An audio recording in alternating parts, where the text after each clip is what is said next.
If you are really and truly ready to detach from the outcome of romantic relationships and to finally be more magnetic to the type of relationships that you do want to attract, there's only one question that you need to ask yourself, and that is this: what is it that I am getting out of romantic relationships? There is so much talk online right now about decentering men. And most of it is toxic femininity at work. And what I mean by that is there are all these posts talking about we need to decenter men, we need to stop making them the center of our lives. But then the women who are creating these posts go on to bash men, talk about how men are trash, men are horrible, and that's why we just need to be single and never be in a romantic relationship. First of all, if you are constantly talking about decentering men and saying that men are terrible, you are in the process centering men because that's all you're talking about and thinking about. Secondly, while I agree that you should decenter men and center yourself and make yourself the priority, that doesn't mean that you need to be single forever. I'm married and I believe that you should decenter men and make yourself the priority. Decentering men in a healthy way means that you put yourself first, you consider your values, your beliefs, your integrity first, and then you allow every relationship to revolve around that. So, all of your relationships with your career, your job, with your family, friends, and yes, your romantic relationships should align with your higher goals for yourself, should serve your life in some way. And anyone who doesn't add to your life, you detach from that and you're willing to let them go. So, in order to finally reach this place where your relationships serve you and not the other way around, the question that you need to ask yourself is what is it that you get out of being in a romantic relationship? Because if you are constantly pacing, searching for this partner, there's something that you are trying to get out of it. That could be reassurance. That could be safety, stability. You may be a woman who was taught that in order to be safe, to be stable, to not have to worry about bills and things like that, that you had to have a man in your life, that you needed a man to provide for you. I know for me, when I was in unhealthy relationships, it was validation. I was raised in a household where achievement was praised all the time. And while there's not necessarily anything wrong with that, it meant that I was constantly trying to get straight A's and, be in all these clubs and win all of these awards to get validation. And then I find myself finishing school and transferring that same behavior into relationships, being in cycles of people pleasing and always trying to show off how impressive I was, all of that just for validation. You may be searching for a father figure. Maybe you grew up, with either an absent father or with someone who was physically present in the home, but maybe he worked all the time. Or again, I grew up, preacher's kid in church, so I definitely saw men in ministry who were constantly devoting all their time to church and not necessarily as much to their families. So now you're searching for a father figure and everyone that you date. And because you are doing this, because you are seeking outside of yourself for all of these things, you're going to constantly find yourself in cycles of being in relationships that are unfulfilling.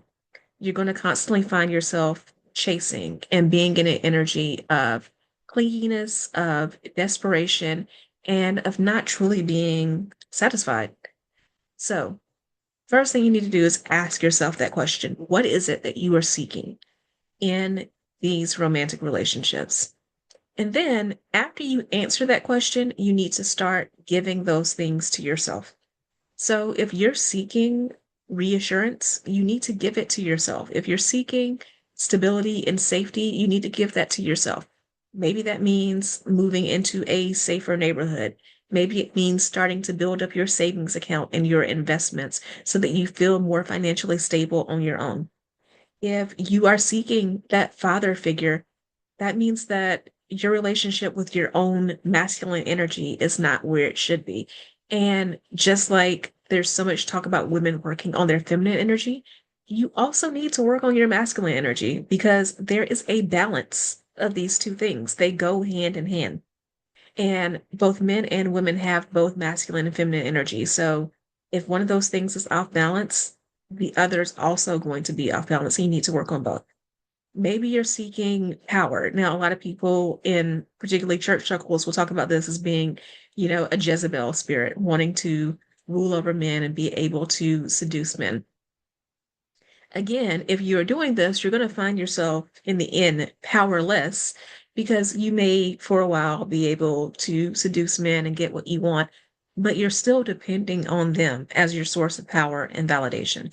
So until you learn how to give that to yourself and tap into your own personal power, you're not going to be able to approach relationships from a place of freedom.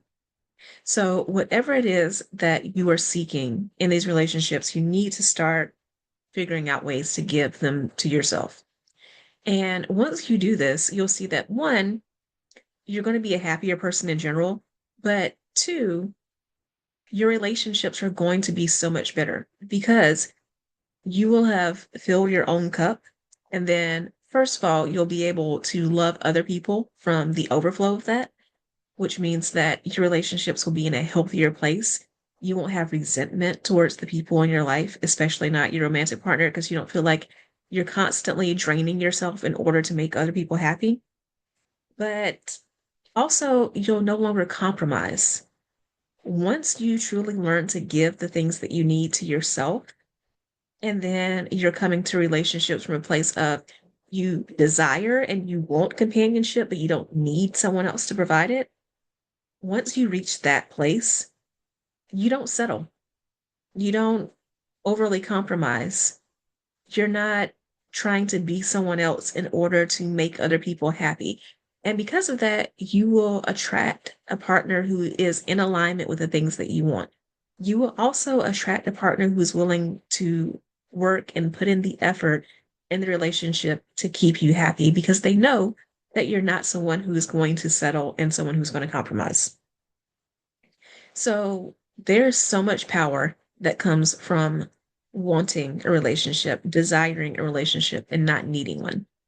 Again, when I see all this content about decentering men and about, men are trash and all of that, I think that the women who watch it, who produce it, who listen to it, are all doing themselves a disservice because we grow through relationships.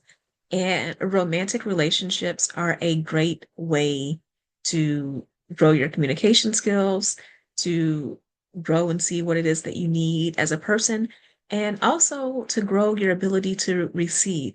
There's something that is so amazing and wonderful about being in a relationship with a man who does take care of you, who does provide for you, who wants to do those things for you, and who wants to make you happy. And it's even better when you're in that type of relationship and you know that if that were to stop, you could leave at any time because, yes, you have someone who's taking care of you and providing for you. But again, you don't need it. You're in a place where you are good, even if that were to end. So again, decentering men truly means prioritizing yourself and then learning to give yourself the things that you need first. And then after that, allowing other people to contribute and to add to your life.